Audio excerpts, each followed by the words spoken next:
Max. Hope all is well with everyone. We are on my personal page because the Chai Center page is being used for some other major marketing that's going on. So we had to adapt for the next couple of weeks. I hope this is not an issue, but regardless, we'll send. You can find it on thechaicenter.com/academy. So we have been discussing the bread of shame. Bread of shame essentially is that God gave Adam and Eve every single thing under the sun. God did not hold back at all from Adam and Eve. Anything and everything. And because they got everything and anything, this is what we discussed yesterday at great length. Because they got anything and everything, they could not function, right? And God gave them one command: don't eat from this forbidden fruit. And they said to God, carpe diem. And they ate from the fruit, right? And we spoke about the parallel in parenting, that one must not, cannot give their kid everything. Right? If you give your kid everything, your kid is going to have bread of shame. It's going to feel worthless. Going to feel useless. Going to feel unworthy, and it's not going to love you more. On the contrary, it's going to hate you more.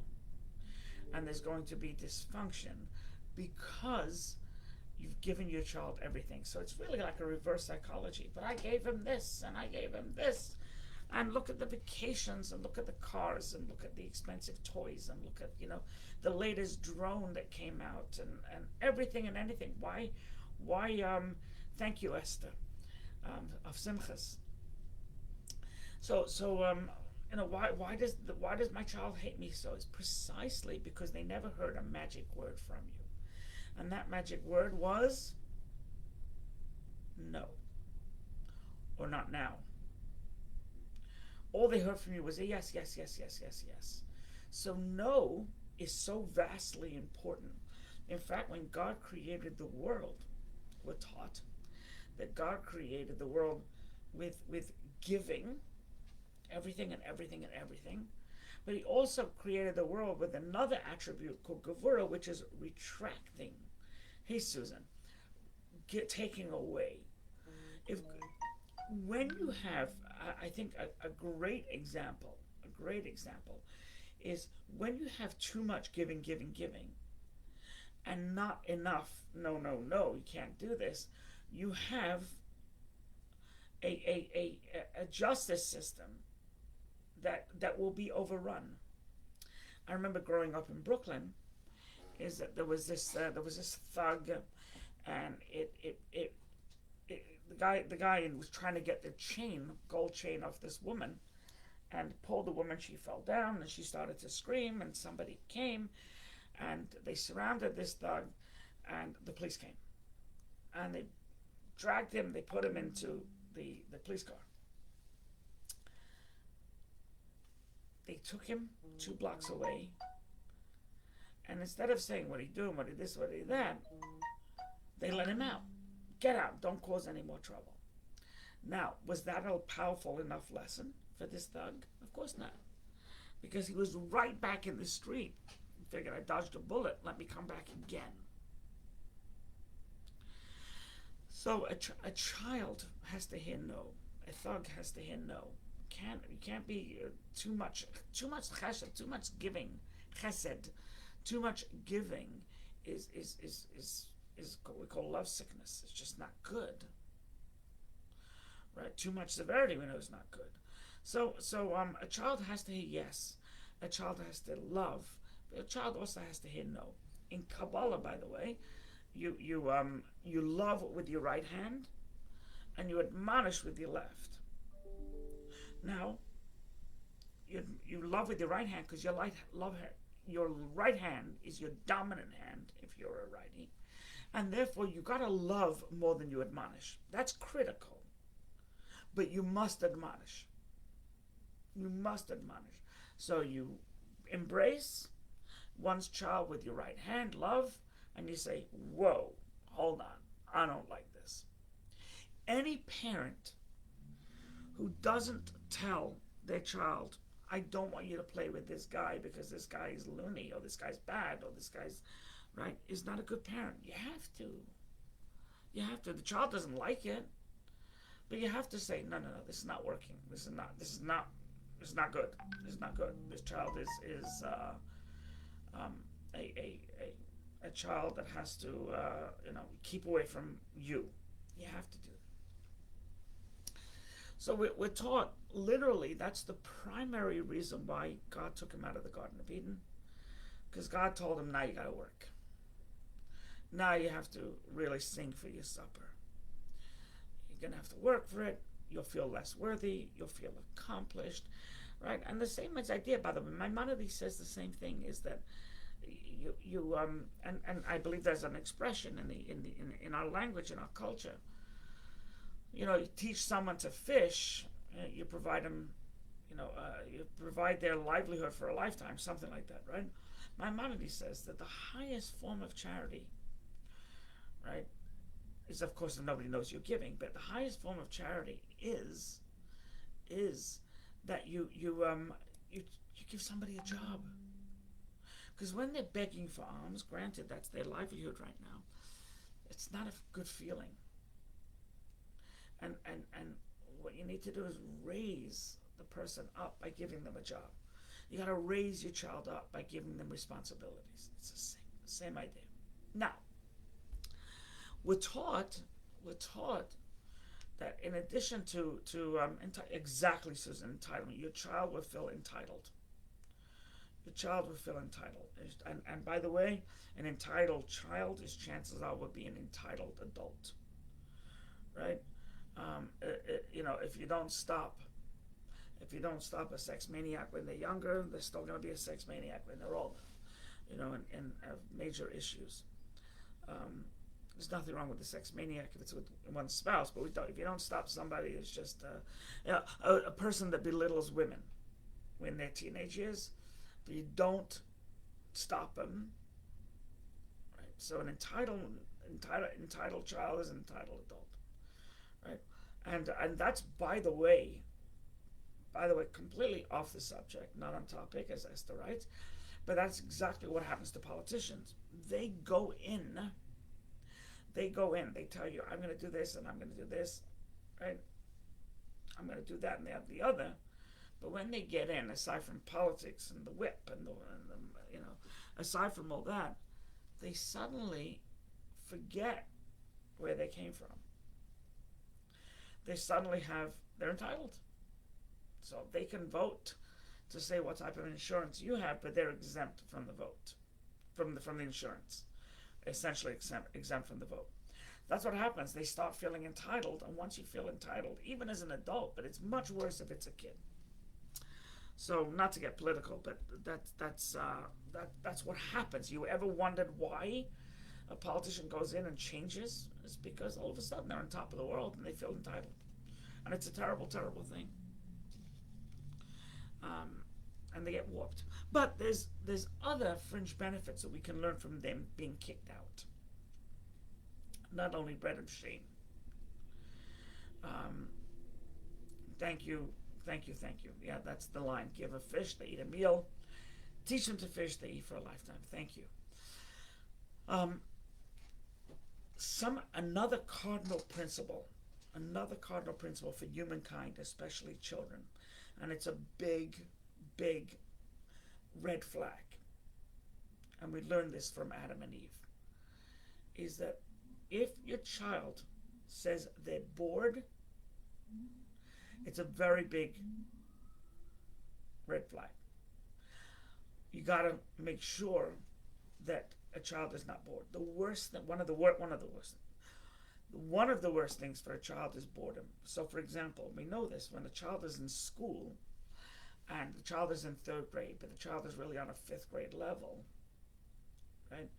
It's deleterious to have that child still remain in that class. Because boredom is poison, right? Boredom is poison. So therefore, if a child is bored, you have to figure out how. If a child tells you they're bored constantly, it's a red flag for depression, just so you know this. God looked at Adam and Eve and said to Adam and Eve, my goodness, what are they doing in the Garden of Eden?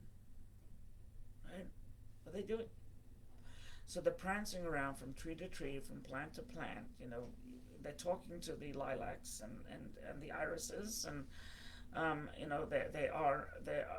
they're enjoying life.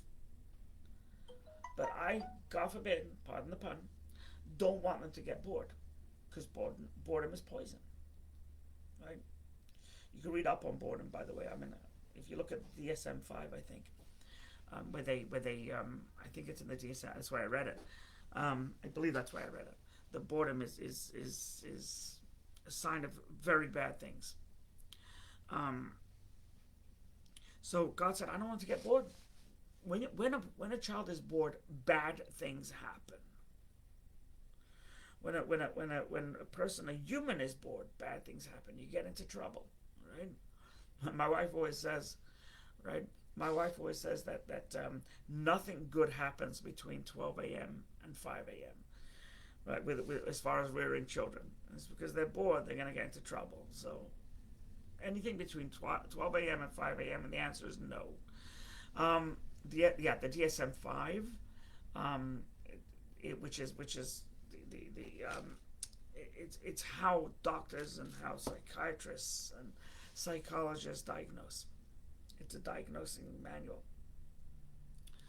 So in the DSM-5, it talks about boredom. I don't know if it talks about it in the DSM-4, but DSM-5, yes. Maybe 4 also. Anyway, so boredom, zero responsibilities, same idea of feeling unworthy, but it's also another issue coupled, is that they're bored. Therefore, it's very important for a family not to fall into this boredom cycle. Right? And I believe this is what Sundays are for. Child goes to school, comes home from school, has a snack, does their homework, plays PS5 if they're lucky enough to live in a where they can get PS5, PlayStation 5, and then they go shower in bed. This happens every day of the week. It's not healthy. There has to be. It's monotonous. Monotonous leads to boredom. There has to be some change in the schedule, where the one night a week you go out to eat, or one night a week, right? Instead of PS5, you go ice skating on the lake, safe lake. You got to do something. You cannot let monotony set in. God didn't. Adam and Eve were monotonous. They were just monotonous. They ate. They made love. They ate. They basked. Right? Just God said, it's not healthy. Let me send them out to the world, and they're going to have a sense of purpose, and they're not going to have time to be bored. And that's the key. Don't boredom. A little boredom, downtime is great. A lot of boredom is no good. No good. God wants to send them to the outside world, and this is more of the same, to be challenged. Every human needs a challenge. Every human being.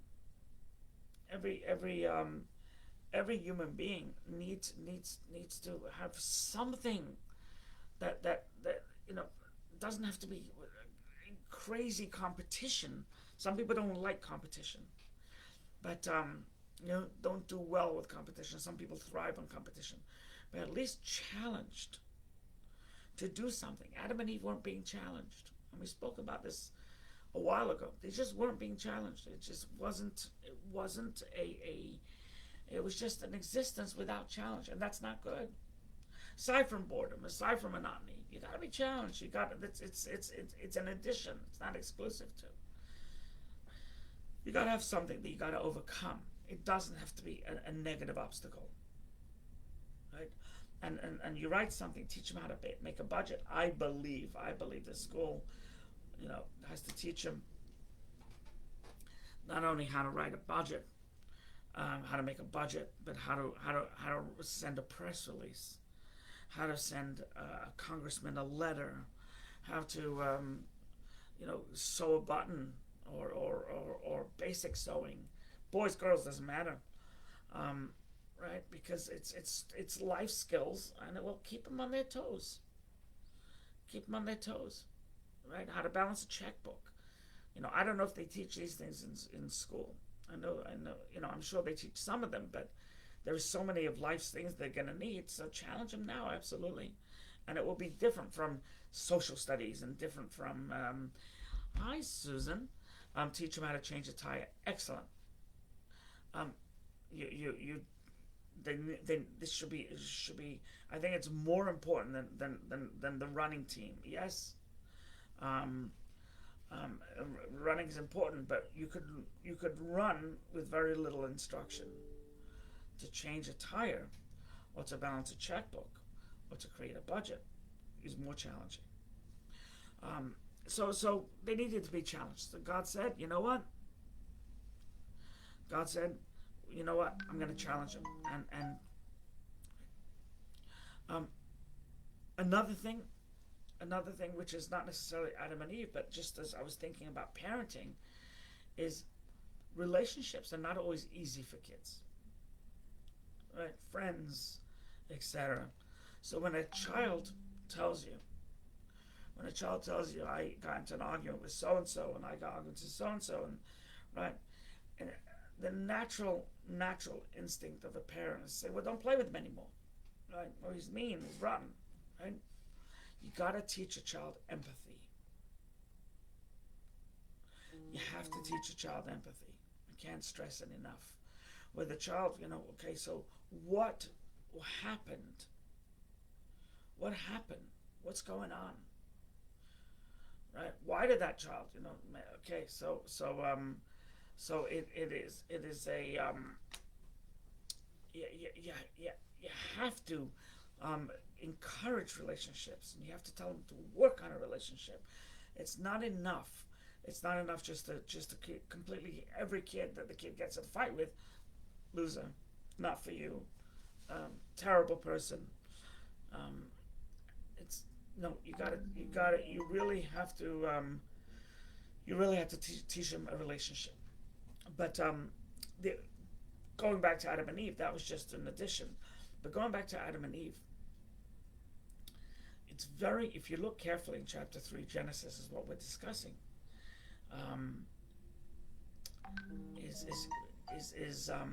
is that God, when he kicked him out, God was not looking for perfection.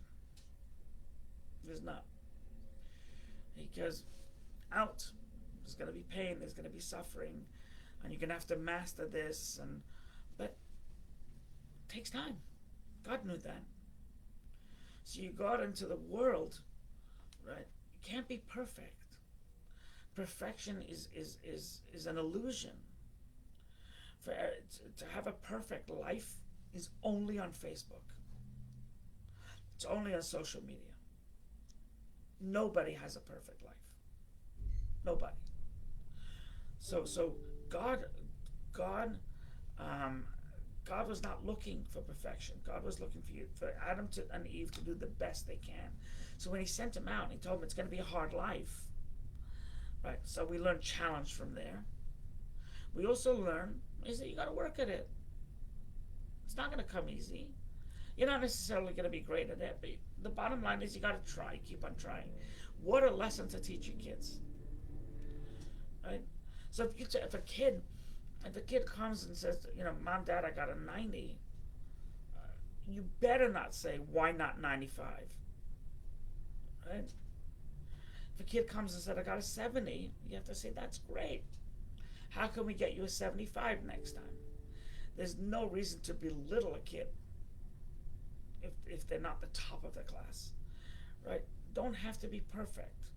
They have to be individually the best they can be. And it's not as perfection, once again, and nobody's perfection. Nobody. There's not one person on this God-given planet that's perfect. Right? They say to err is human. to completely screw up takes a computer, right? Um, so you have to work with what you got. Work with what you got, right? You can absolutely give them incentives to improve, and the best incentive, by the way, you can give them to improve is not, I'll give you $100, um, but is to say, okay, you got a 75. Do you need help? We can get you help. 75 is great, but let's see if we can get 80, right? And absolutely, but if a child, if a child was used to getting 90s, and now gets 75, I was getting 65s, that, right, right, that is it's a red flag. What's going on? Somebody bothering you? Something on your mind? Are you struggling with so and so and so and so? By the way, I was reading. No, it wasn't a read. I'm sorry. It was a TED talk. I was reading a TED talk that if you see your kid go from this smart kid, vibrant kid, and you see them go into the shell, they do poorly at work and at schoolwork, and they're not as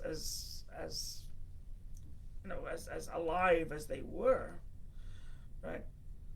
You have to be in tune with them as to what happened. And this TED talk was saying something fascinating.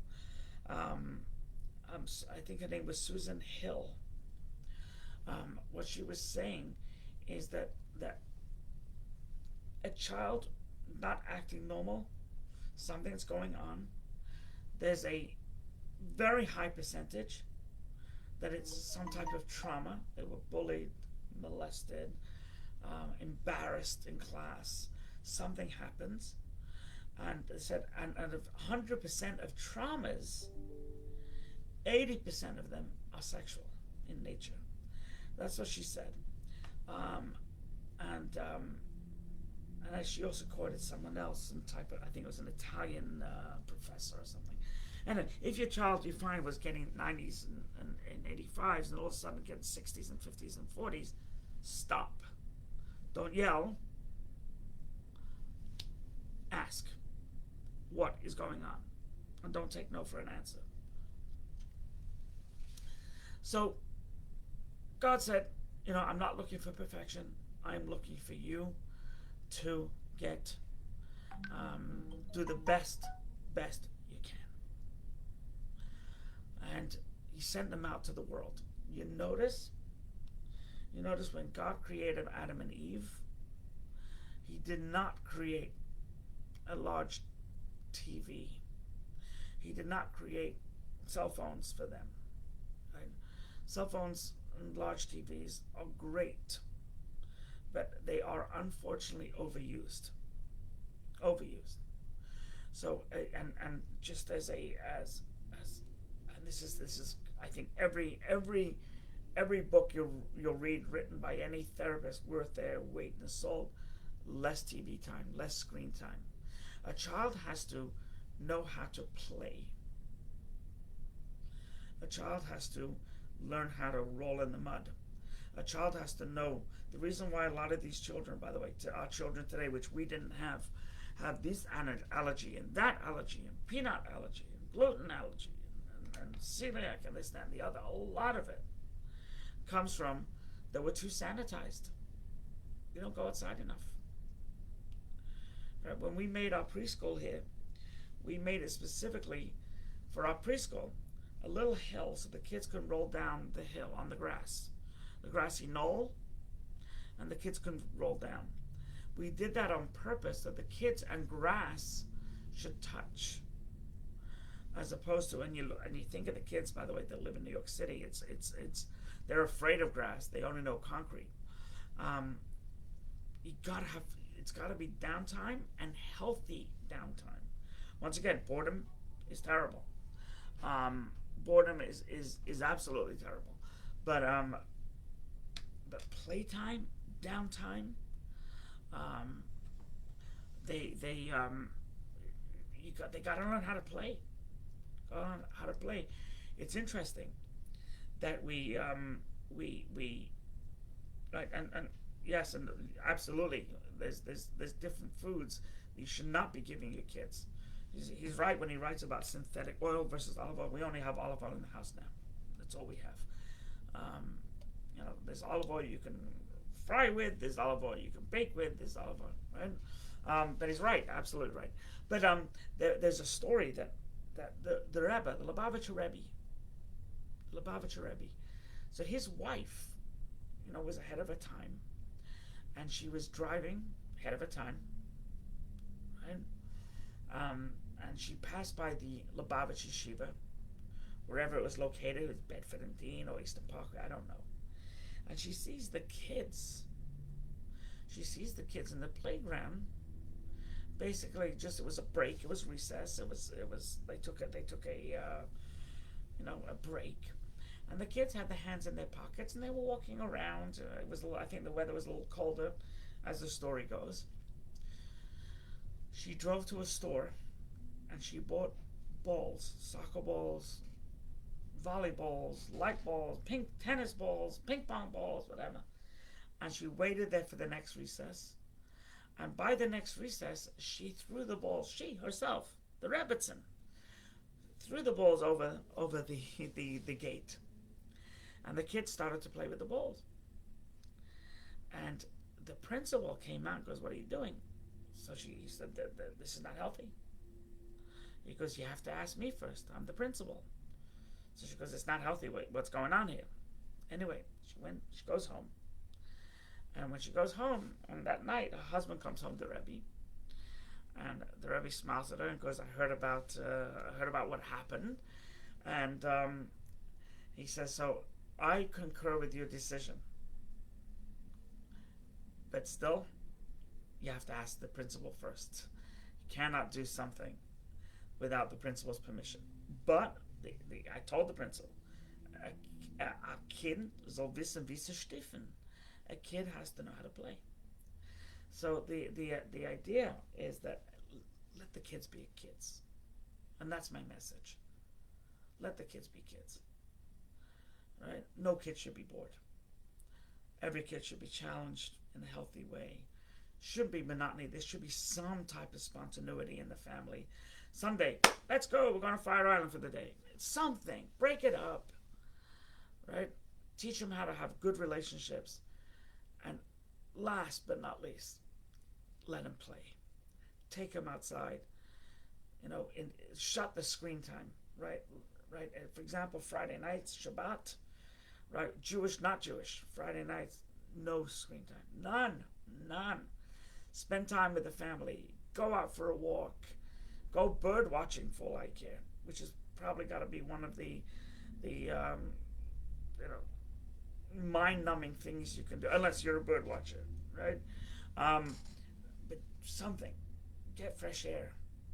Do not screen time, and maybe every day during dinner, no screens, no cell phones, no TV, no nothing. It's not healthy. And yes, laugh a lot. Absolutely laugh a lot. They say, by the way, that happiness in the home you will have a happy child.